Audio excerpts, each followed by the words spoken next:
Welcome back to my YouTube channel. I just want to say thank you to everybody who has watched our videos, everybody who has subscribed. We are coming back with part 5 of our story. For those who have just joined the Krina Styla family, I am having a series about my life, how I moved to Sweden, how it was hard for me. So for you to understand the story best, if you have just joined, please go watch part 1, part 2, part 3, part 4, and then you come back to part 5. Don't don't be scared. It's just 10-15 minutes. It's like a mini series. Anyway, for those who have subscribed, I appreciate you. All your comments, I read them and I am so happy. Guys, it's amazing how it's turning out. I am healing. I don't know how I decided, like, oh, let me tell this story. It has taken me many years to open up. And to be honest, your comments and your likes and everything, it's helping me a lot. Anyway, I know a lot of you are waiting for part 5 and you guys have been so patient, and thank you for being patient. And I remember when I stopped last time, I was so emotional, but I'm telling you today, trust me, today, no emotions, I promise. Anyway, we ended when I took my daughter to school and these parents were pulling their children away from my kids. It was so heartbreaking for a mother to have, if you're mother and you have that feeling like nobody wants your child. It doesn't matter how your child is like. It's the most hurtful thing you could ever feel. Anyway, when that happened, I came back home. It was really sad for me. I started thinking, I'm like, I thought this country just didn't like me, but now they don't even like my children. How am I going to have my kids here? How are my kids going to grow up in this place? How are they going to survive in this environment? Because if a mother pulls their child away from yours, that means when my kids grow older, they're already teaching the other kids like, no, we don't want you to be with those kind of children. But anyway, I came home, calls broke down again. I didn't know what to do. I didn't know how to react. I stayed home for like a week without going out because I I was too afraid. I was too afraid of being shunned away. I was too afraid of meeting people. I was too afraid of talking to people because now who should I talk to? Everyone you talk to didn't want to talk back to you. Uh, your children. I think with my kids, it was like the last stroke of feeling of rejection because I was okay being rejected, but rejecting my kids was a different issue. So I was in the house like for a week. The father of my kids came back and we had to move to another town and we had to move to another house. The dog and the cat, we unfortunately I couldn't take care of them, so we had to give it away. So when we moved to another house and another town, I was like, oh, this must be a lovely town. It was a little bit like younger couples with their children and stuff. And I'm like, oh, if they leave me for a month, at least I am going to feel better here because I think it's friendly and the school was just nearby. The thing that I noticed when I came to that house, I remember very well, my next door neighbor had had 2 kids, the same age as mine. These kids will stand on their window looking at my kids playing outside. And these kids were not allowed to come and play with these children. Like they were not allowed, they were locked in the house and they could just look through the glass window wanting to come out so badly. And it continued for such a long time. And then one day I just went to the neighbor and said, look, I know you don't like me. I know that maybe some kind of way, but please don't put it on the children. Let your kids come out and play with mine. We are not going to bite them. There's nothing that is going to happen. The neighbor was like, oh, I think they noticed that I noticed. Since then, the neighbor let their kids out to play with my children. That was like the first time I ever felt a little bit better. My kids started going to school finally. Here in Sweden, you have something called I think daycare, it's called like doggies in Sweden. So my kids started going to school. I started meeting new people. It wasn't the same. I was so reserved because of how I came here and how I felt and how I've been treated the first days. I was scared of talking to everybody. I was scared to express myself. But the children, they started going to school, playing, coming home. Life became a little bit better, but it was still very tough. I couldn't still go out there and just talk to people and nothing. I couldn't do that. And finally, I remember one time I met an African girl, and I told her I'm from Uganda, and I told her that I was I was a Luo from Uganda, Lango from Uganda. She's like, oh, there's a girl I know who is a Lango also from Uganda and whatever. So I started meeting these people. My friend in Denmark, she's an Alur also from northern Uganda. And then I meet this other girl, she's a Lango also from northern Uganda. So that's when I started being with these mothers who had babies, just Africans, because now I was afraid of foreigners. Up to now, I'm afraid of making friendship with foreigners because I feel like they might shun me, they might treat me in a certain way. So it made me so scared. So moving forward, my life started being a little bit better, but it wasn't that good. I cried so much that I reached a time whereby I gave up. I was like, I need to look for a solution. I was here for like 2 years, 2 years of, I don't know what depression is, guys, but it was like the worst feeling I've ever had. I felt like those 2 years was a lifetime. I broke down that the father of my kids decided to buy me a ticket to just go and visit my family in Uganda without my children, because he knew if I went without the kids, I'm definitely going to come back for the kids. No, African mothers with their babies. I'm like, it doesn't matter. I'm just going to leave the kids. I just need to go home. Guys, I went home. When I arrived, my family, you know, when people want to cry and they feel so sad, but they can't do it in front of you, they have to do it somewhere else. My family put me down. They start asking me, are you okay? Have you been okay? Have they been mistreating you? Have they been torturing you? Please tell us. I didn't understand. And I didn't notice that I was actually so underweight and so skinny when I went back home. And my whole family was worried because of I couldn't eat well.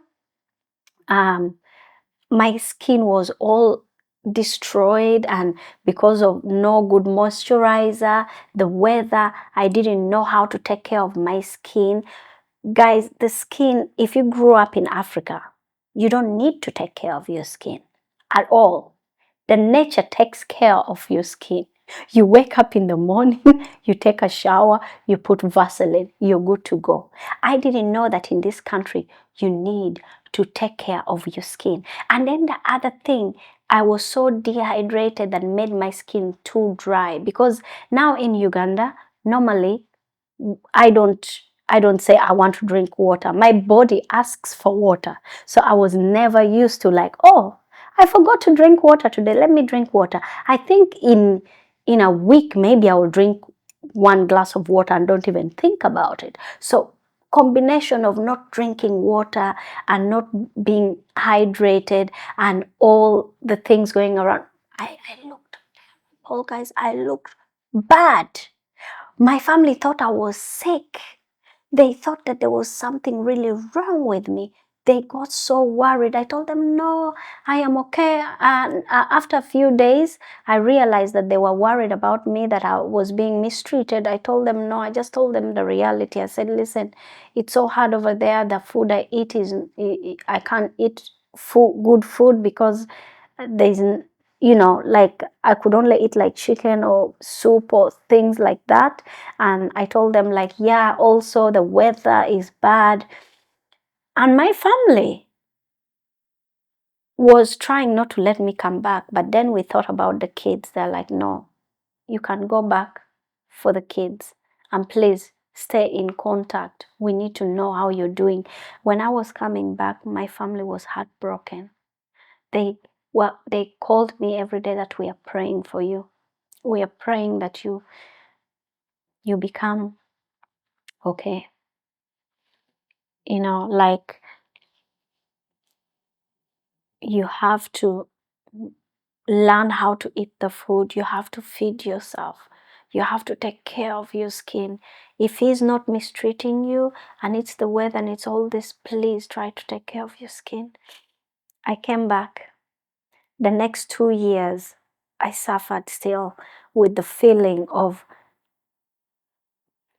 I can't call it depression because I don't know what depression is, but I felt alone. I felt isolated. I felt I felt I felt like nothing. There's something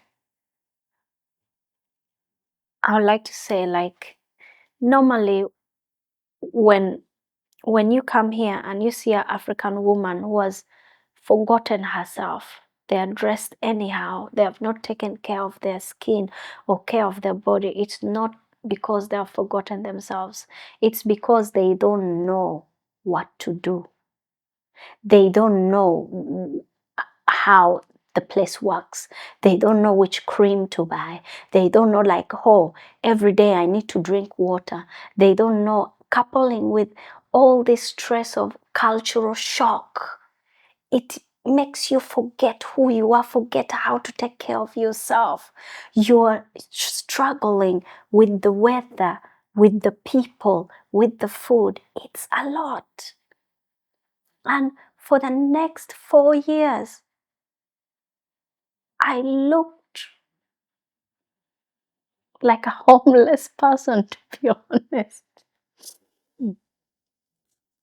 I struggled with myself. I struggled with the place. I struggled. All I could do was cry, cry, cry, cry. Cry every day because I had run out of options. I've run out of what to do. Like, my kids were getting used to the place now. There was really nothing I could do. And at the same time, I wanted to be with my kids. I couldn't just leave my kids behind. So I would either have to leave my kids behind or I would have to sacrifice to suffer for my kids. It was tough. They tried to put me, after, like, I think 3 years, I started going for language school. In Sweden, there's something called SFE. When new people come here, if you want to fit in the country, they take you to the language school so that you can learn the language. When I start, when I started going to the language school, I started interacting with people. I know in the comment section, everyone was saying that man is bad, that man is this. No, the man was looking for the best for his children. He was like an amazing father, amazing person. Like, I can't say that he was bad. Like, he maybe didn't understand. He grew up here. He thought it was okay, like me taking someone to Uganda, and I think that they will just fit in. But when I started going for this language school, I started meeting other people now there. I started meeting other women, foreign women. I started meeting other friends. I started doing other things. It helped me a little bit. It helped me. It didn't help me fit into the Swedish culture that I didn't know, though. We were all still foreigners, and at least I could talk to somebody. At least I could go out there and look up to something. I think after the school had ended for me, I sat down and I'm like, Krina, it has been 4 years, darling. 4 years of you crying, complaining, feeling sorry for yourself, feeling like you're nothing. 4 years. How long are you going to be like this? You need to accept the situation. You need to accept how everything is for you to be able to strive, for you to be able to move on. And guys, I sat one day, I'm like, God, I am tired. I am tired of everything. I can't take it anymore. I just need a break. I am tired. It doesn't matter if I started going to that school, everything was still the same. Still, I couldn't feel free. I was afraid all the time. I couldn't go out after 6 o'clock. There's so many things I couldn't do. So one day I just woke up. I said, look, I looked in the mirror. I said, look, you have your children here. Once they're 18 years old, they're going to be adults. And if they're adults, that means you can pack your bags and go back home. So how many years will that be? At that time, Andrea was like 6 years old. Elizabeth was like 4. I'm like, okay, that's not so far. I'll have to be here for 14 more years, but what am I gonna do in those 14 years? I need to make the best out of it. I need to work. I need to invest. I need to focus on something. And that's what I chose to do. I decided, like, instead of crying and feeling bad, and now I've learned this people's culture that you have to stand up for yourself. You can't just let people talk to you anyhow. If they don't want to say hello to you, don't say hello back. If they don't want to do this, don't do the same. If they don't want their kids to play with yours, accept it. Accept that that's how they live. And guys, I'm telling you, the day I woke up and I said, okay, it's 14 years. 14 years, then here we go. We are going to make a journey of 14 years. It's not long. And we'll just have to suffer for 14 years. But while we suffer, we make the best out of it. And once I decided, I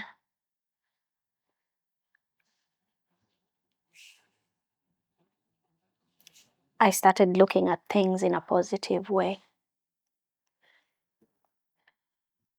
I said, okay, I accept that I'll be here for 14 years. So let me start on a new journey. And guys, I started on a new journey. For today's episode, we are going to end it here. Thank you so much for watching. Episode 6, I'm going to tell you how I started my new journey and how I reached here. And I promise you, I will not leave you guys hanging. I am becoming too emotional, so I think that I have to breathe. Thank you so much for watching, and thank you so much for being here. For everybody who has subscribed, I really, really appreciate you. Please like, please comment, tell me what you think. The next episode will help all of you open your eyes and will let you know that no matter what puts you down, you can always get up and make it. It's just the mindset. It's just how you think. It's just how you want things to go. I'm going to leave you with one word. Someone once said that we are all sailors. We are captains of our own ship. You can choose to sail your ship in bad weather, or you can choose to sail it in beautiful weather and you go to this beautiful beach. And that's a mindset. So episode 6, guys, you are going to love it.